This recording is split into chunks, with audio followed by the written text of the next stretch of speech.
walkthrough plays.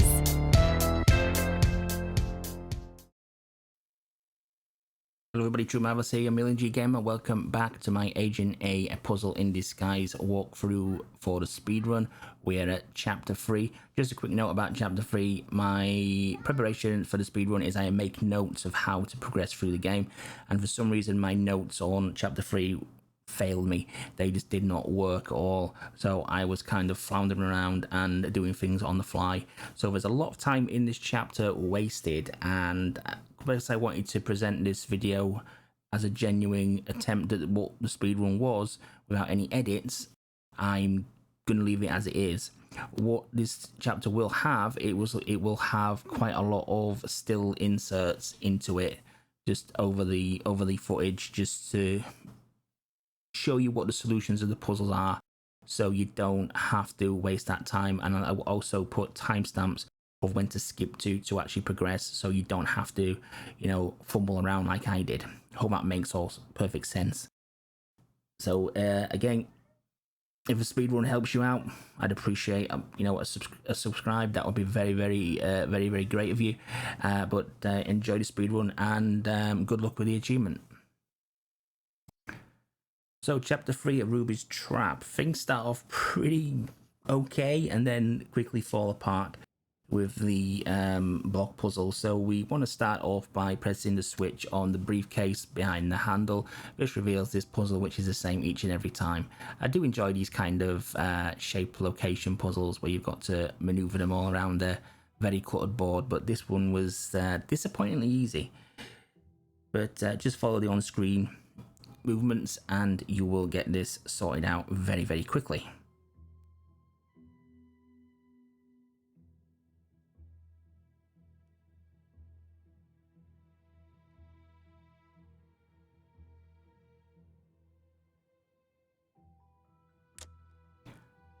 Okay, so once that's done, that will open up the briefcase and reveal a bomb. Surprise, surprise. So flick the catches.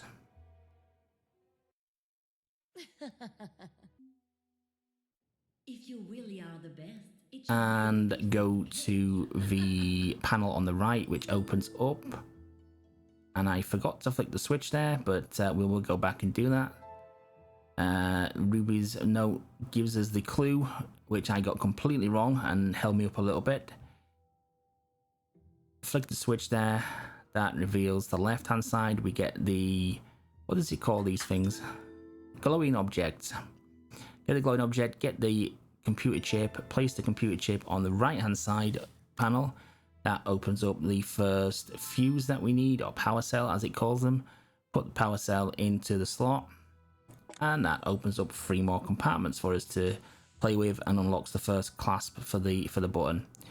Now this is the first cog puzzle. You can start just basically this puzzle, pick a position and copy the still, which will appear on screen now, and you will solve the puzzle straight away. I think putting a still in here will better illustrate what you're going to do.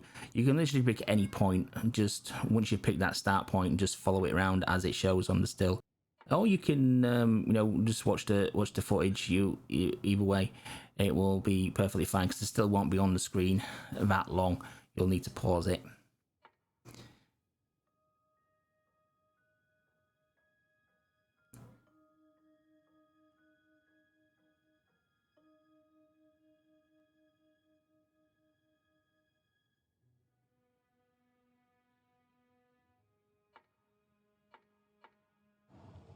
Okay, so that's the first of 2 of these puzzles solved. Luckily, we don't have to do another one for a little while. This is another clasp kind of puzzle. You've got to push them in the right order. So I always go from like left. I went around on this one for the numbering system. So if we start off with a 1, then the 4th one, the 6th, the 3rd, the 2nd, and then the 5th. This is a save each and every time, I believe. That opens up the panel and the puzzle that I had the most issue with. So there's a key there. We can't get that as of yet. There's a panel we can interact with, which I will show you the solution in a minute. That's the one that held me up an awful lot. But first of all, we want to go to the left here and get this crank handle and open this vent, and we want to make sure we pick up the glowing piece and all of these little pegs. I think it calls them pegs, I'm not sure. Little plugs. Make sure you get them all. I'm not sure how many it is, but you know, just make sure you've hoovered them all up.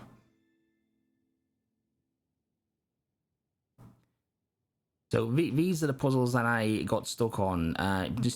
You can either take note of them if you want to solve it genuinely yourself, or I believe it is the same puzzle each and every time. So I will insert a still once we start attempting this properly, because this was just a complete mess. This is what held me up for a good number of minutes. But before we do that, we want to just have a quick look around here. We want to just not go to the mouse hole because we don't need to speak to Trevor the mouse yet. Although you can do if you want to start going for the achievement, but I suggest you do that on a separate playthrough entirely of chapters 3 and 4. So we want to put all the pegs in. This caused me a little bit of a problem because I got the configuration wrong. That was on Ruby's bit of paper with the lipstick on.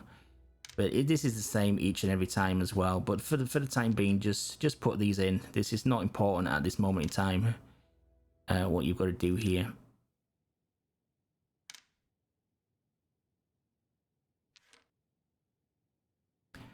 So they're in now just to get them out of our inventory because they take up a hell of a lot of space. Just a little bit of thinking time of what I had to do here. Now we want to go to the security camera. The thing you want to take note of here is ignore the blocks, but take a note of the equation, the funny symbols to the left that are black. They are different each and every game, and you do need to write them down or take a picture of them. There'll be 3 sets during this chapter. So by now we've got all 3 sets of coloured cubes, so I will insert the solution to this puzzle right here for you. So just copy what you see on the screen at the moment and that will solve the puzzle for you. I believe it is the same each and every time. And if you skip forward to 11 minutes and 58 seconds, that will take you to where I actually solved the puzzle. So I wasted like a full 5 minutes almost, which is unbelievable.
So finally, after 5 minutes of trying, I solved the puzzle. Hopefully you just looked at the still and completed the puzzle straight away and skipped to this point, or maybe you watched the whole thing and had a good laugh at me making a right odd mess at the thing. But what we need to do here now is we need to just go over to this mouse hole and scare Trevor over to the second mouse hole, and then quickly come and pull the lever. Again, I immediately made a slight mistake here as well, because what Trevor's got to do is he's got to knock this key out, and I thought he knocked it out straight away here. But no, what you've got to do is you've got to go to the right mouse hole when the room's like this, then he goes to the left one. But I thought I didn't do it in time, so I went back and repeated the last lot of actions, wasting even more time. So what you're meant to do is, like I say, click on Trevor there, quickly go to the lever, pull it down, then go to the mouse hole, not on the left, because he's still not there. I told you my notes for chapter 3 for some reason were just terrible. We need to go to the mouse hole on the right. We need to then get Trevor to come out like that and speak to him, scare him back in the hole. Now he goes over to the left and knocks the key out for us. So again, you can save yourself a little bit of time. And there's the key. Trevor the superstar.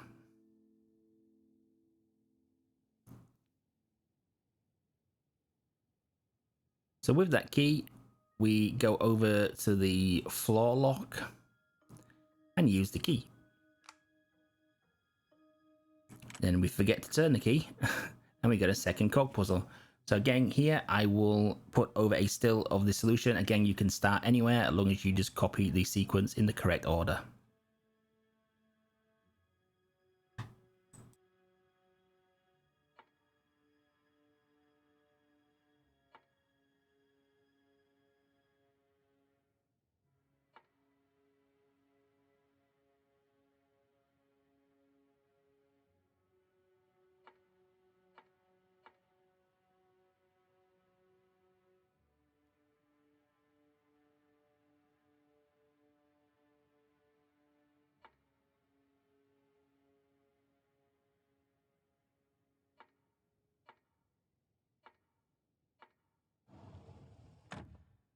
So after you've done that with the cog, we've got the peg puzzle, which again, my notes went completely out the window and I was again floundering around with what to do here. So you don't really need to twirl this around because I've currently got the pegs in the wrong place. But what I will do is I will again put a still of the correct positioning of the pegs, and then you need to come back to this and twirl the lever around to solve that puzzle and get the second power cell.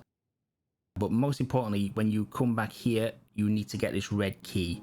So once you've got the red key, I'm now going to fade to the solution of the peg puzzle. So you revert the room back to this, go to where you can put the pegs in the wall, and then you need to make them look like this. So you want to skip to 20 minutes and 31 seconds. That's when I finally solve this puzzle and my run continues.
So crank the handle up.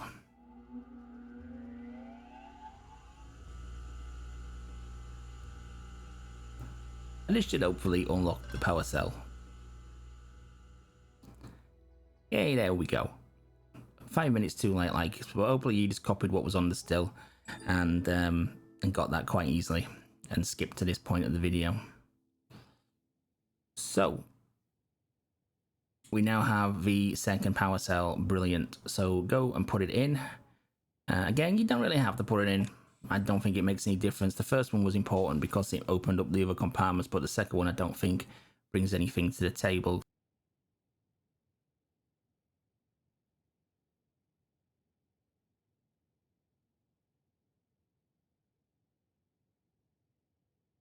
Right, so onward with the other two power cells, which are an awful lot easier to get, in my opinion, than the first, than the second one.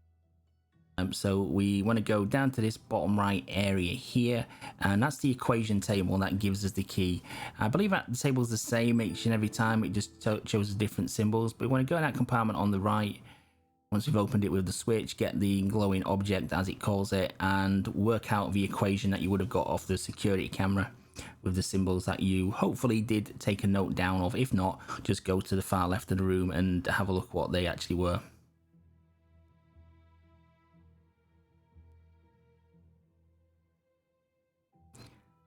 So again, it's always random because you get a different set of symbols, so that opens up the first lock for us. The locks quite cleverly double up as the solution to the final power cell as well, but we want to leave that for the time being and go across to the left hand side of the room to this cage door, stick the pencil in the hole, and that opens it up. We want to set these to the correct colours, which I believe are blue, no, red, sky blue, green, and then navy blue. And you should pick up the chisel there, but I forget because chapter 3. This puzzle, you've got to get all the arrows in line. If you press one of the buttons, it holds the entire row or column. So it's pretty straightforward. You just hold them and then let go when the other ones sync up. I usually just do the top row like that and then just do the bottom rows, and it just always syncs up nice. You can see that. It's quite a novel thing. I've never seen that in a game before, doing something like that. I mean, it's not difficult by any means. It's just nice to do something a bit different. So the final one here, just waiting for them to spin around.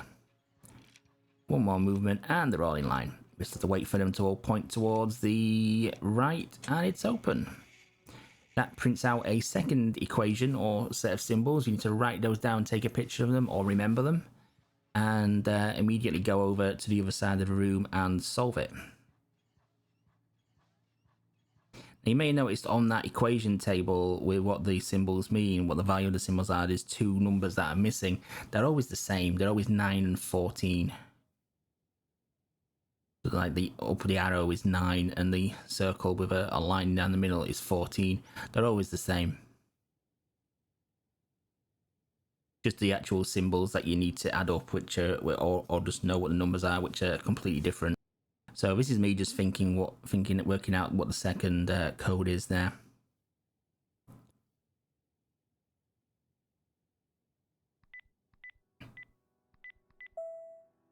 So second one unlocked.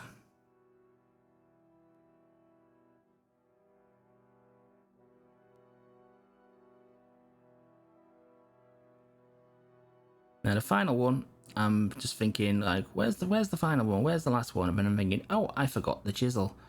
So we go back to here, pick up the chisel, which you hopefully picked up the first time you was in that cupboard.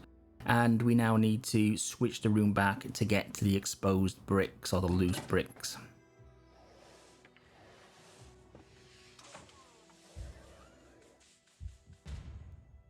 And there we go.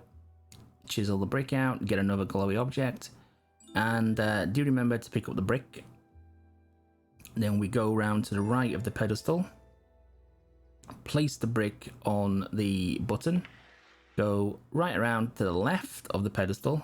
And now that compartment's completely open. We get the other glowing object and we press this yellow and black cross-hatched or crossed panel which summons a laser. We should have done one of those a bit earlier, which I forgot to press, but it's no matter really.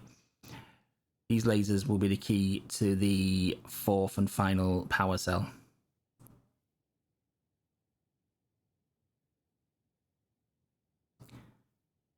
So now I go back around to the right, because I thought I had all the glowing objects, and then I find that I'm one short, and then I'm scratching my head for a little bit because my notes suggest I should have all the glowing objects by now.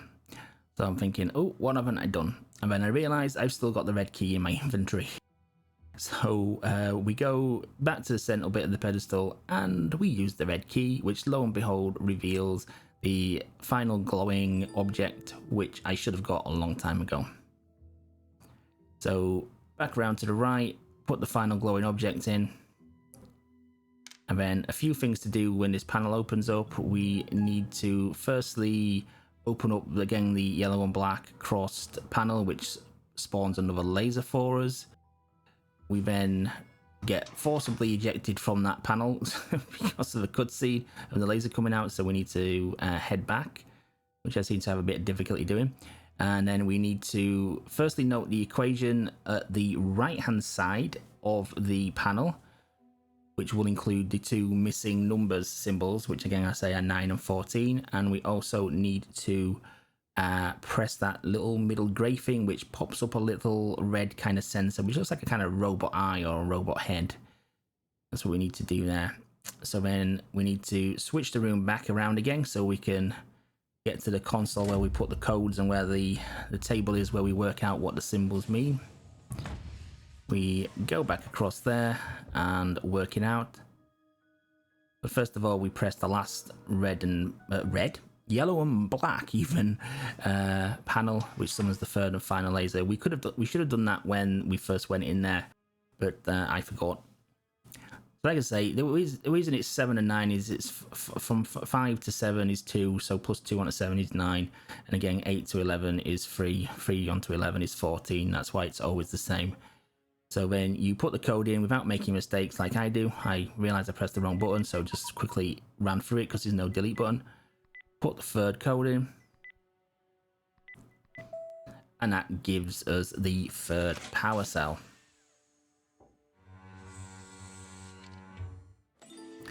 One more to go. We've just got to line these lasers up. The clue to line the lasers up is on the locks of that very safe we've just opened. They actually tell us where to put them. But what I'm going to do is I am going to show you which ones are which you should line up.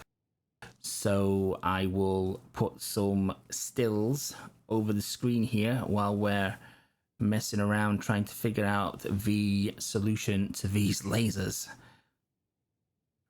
Okay, so the still you're seeing on the screen now is what the one at the far end of the room should look like, the one that's directly underneath the security camera. So if you position the dot exactly where you see it on the still right now, that will get that one in the correct position for you. This is the second one. This is what I call the near left side one. It's the one at the left wall where you put the pencil into the cage to open it up. Again, if you put the dot exactly where you see it on this still, you will get that one in the correct position.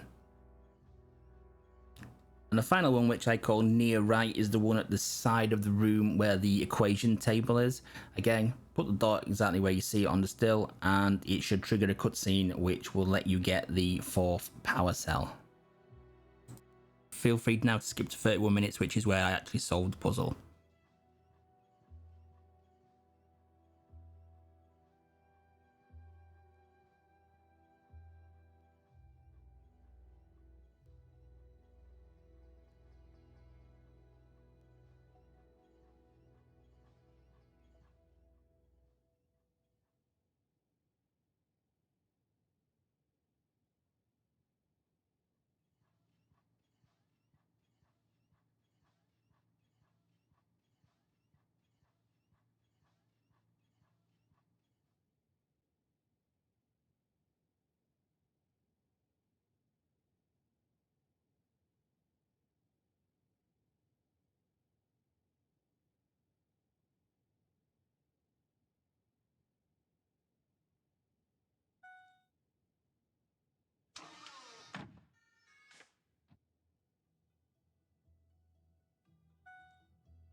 So here we are at the cutscene. The laser's in the correct position. It makes a laser beam appear, which shoots that red robotic sensor thing that we saw.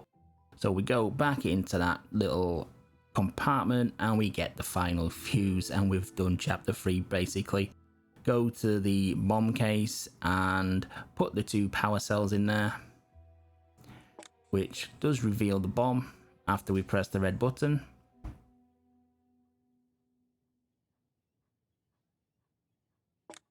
And after we've done that, we need to smash each part of the button.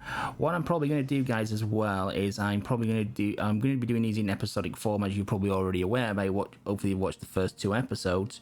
But I am going to join a video altogether, so it's one entire run, and I am going to try and optimize this chapter 3 as well, so we can avoid all this messing around. But for the time being, this is, like I say, I wanted it to be a warts and all playthrough of it, just to show you can make mistakes and still come within the 2-hour speedrun limit. So there we go, that's the conclusion of chapter 3. It gets a lot easier from now on. See you on the next one, and if the video helped you get the achievement, I appreciate a like, a comment, or even a subscription. Thanks for watching.